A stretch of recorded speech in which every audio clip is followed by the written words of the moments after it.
أعوذ بالله السميع العليم من الشيطان الرجيم بسم الله الرحمن الرحيم. Sourate 48, la victoire. Au nom de Dieu, le tout miséricordieux, le très miséricordieux. Nous t'avons accordé une victoire éclatante, afin que Dieu te pardonne tes péchés antérieurs et à venir, qu'il achève de te combler de ses faveurs et te guide sur une voie droite, et qu'il t'accorde ainsi un soutien considérable. C'est lui qui a fait descendre la paix dans le cœur des croyants, afin de redoubler leur foi. Et c'est à Dieu qu'appartiennent les armées des cieux et de la terre. Et Dieu est à la fois très savant et très sage. Toutes ces faveurs, afin d'introduire croyants et croyantes dans des jardins arrosés par des fleuves, où ils demeureront à jamais, et de leur pardonner leurs fautes. Tout cela constituant au regard de Dieu une réussite sublime. Et aussi, afin de châtier les hypocrites et les polythéistes des deux sexes qui se font de Dieu une piètre opinion. Qu'ils soient victimes des vicissitudes du sort. Dieu s'est courroucé contre eux, il les a maudits, et leur a apprêté la géhenne. Quel détestable devenir! C'est à Dieu qu'appartiennent les armées des cieux et de la terre, et Dieu est puissant et sage. Certes, nous t'avons envoyé en guise de témoin annonciateur de la bonne nouvelle, mais aussi d'une mise en garde, afin que vous croyiez en Dieu, que vous le magnifiez, que vous le respectiez et que vous proclamiez sa gloire matin et soir. Ceux qui passent un pacte avec toi ne font rien moins qu'en passer un avec Dieu. La main de Dieu est au-dessus de leurs mains. Quiconque faillit au pacte se parjure à son détriment, et Dieu accordera une rétribution sublime à celui qui respecte ce à quoi il s'est engagé. Ceux qui ont fait défection parmi les Bédouins te diront « Nous étions préoccupés par nos biens et nos familles, aussi pardonne-nous ». Ils disent de leur bouche le contraire de ce qu'ils ont dans le cœur. Réponds-leur. Qui sera en mesure de vous soustraire à la volonté de Dieu s'il vous fait du tort ou vous être utile? En vérité, Dieu était parfaitement informé de ce que vous faisiez. Vous pensiez plutôt que ni l'envoyé ni les croyants ne reviendraient dans leur famille, et cela n'était pas pour déplaire à vos cœurs. Vous vous faisiez une bien piètre opinion, et vous étiez un peuple en perdition. Que celui qui ne croit ni en Dieu, ni en son envoyé, sache que nous avons apprêté une fournaise à l'intention des mécréants. C'est à Dieu qu'appartient le royaume des cieux et de la terre. Il pardonne à qui il veut, il châtie qui il veut, et Dieu est pardonneur et très miséricordieux. Si jamais vous vous mettez en route pour vous emparer d'un butin, ceux qui ont fait défection vous diront « Laissez-nous vous suivre ».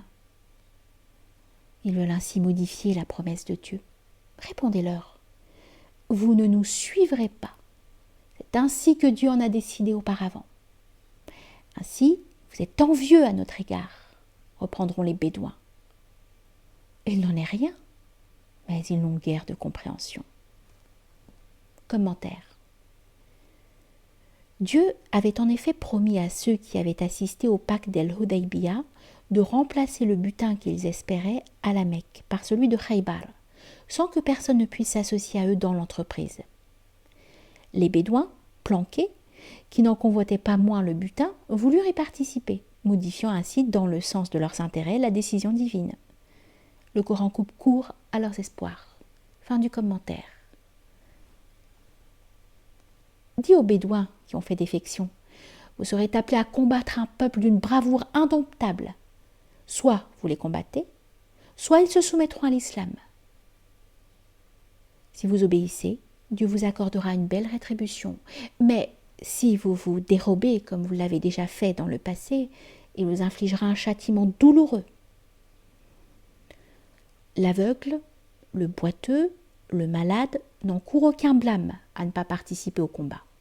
Et Dieu introduira dans des jardins arrosés de fleuves ceux qui obéissent à Dieu et à son envoyé. Mais il infligera un supplice cruel à ceux qui s'en détournent. Dieu fut satisfait des croyants qui passèrent sous l'arbre un pacte avec toi.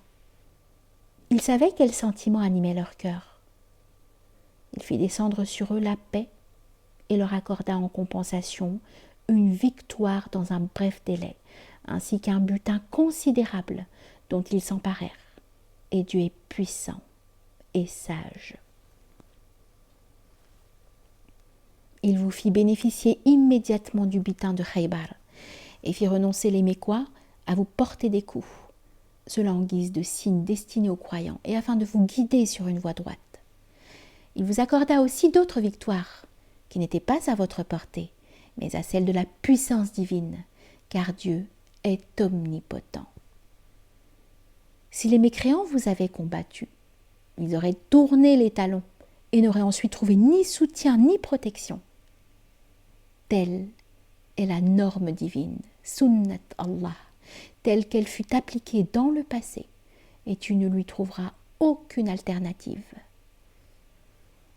C'est lui qui vous a préservé de leurs coups, comme il les a préservés des vôtres dans la vallée de la Mecque, après vous avoir accordé la victoire sur eux. Et Dieu voit parfaitement tout ce que vous faites. Ce sont les mécréants qui vous ont détourné de la mosquée sacrée, qui ont empêché que les bêtes sacrificielles entravées ne parviennent au lieu du sacrifice. N'étaient des croyants et des croyantes dont vous ignoriez la présence, et que vous auriez pu anéantir par ignorance, vous causant ainsi des regrets, nous vous aurions soumis les Mécois. Cela afin que Dieu introduise qui il veut au sein de sa miséricorde. Si les croyants avaient pu se distinguer des mécréants, nous aurions infligé à ces derniers un cruel châtiment. Lors, le cœur des mécréants fut animé de l'esprit, de corps propre à la période de l'ignorance, tandis que Dieu faisait descendre la paix sur son envoyé et sur les croyants, en les contraignant à répéter une parole pieuse, à laquelle ils avaient plus droit que quiconque et dont ils étaient les plus dignes, et Dieu est omniscient.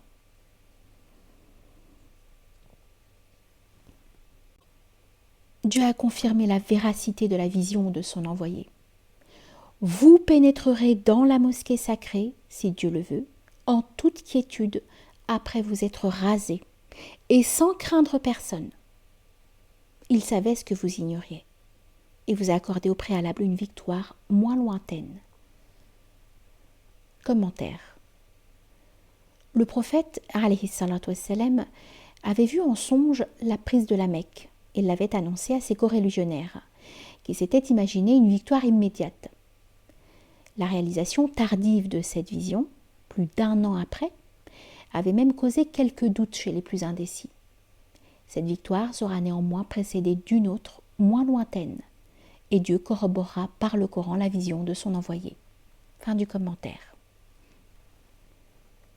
C'est lui qui a envoyé son prophète afin d'indiquer la direction et la religion de la vérité, et la faire prévaloir sur toutes les autres, et Dieu est un témoin suffisant.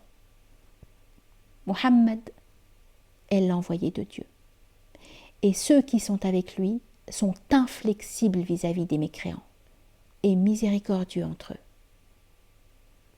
Tu les verras, inclinés ou prosternés, rechercher les faveurs de Dieu et son agrément. Leur visage porte des marques distinctives, conséquentes de la prosternation.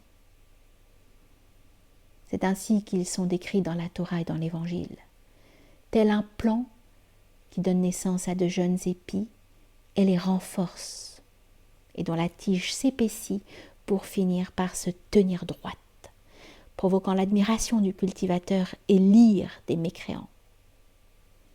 Dieu a promis à ceux d'entre eux qui auront eu la foi et pratiqué les bonnes œuvres son pardon et une récompense sublime.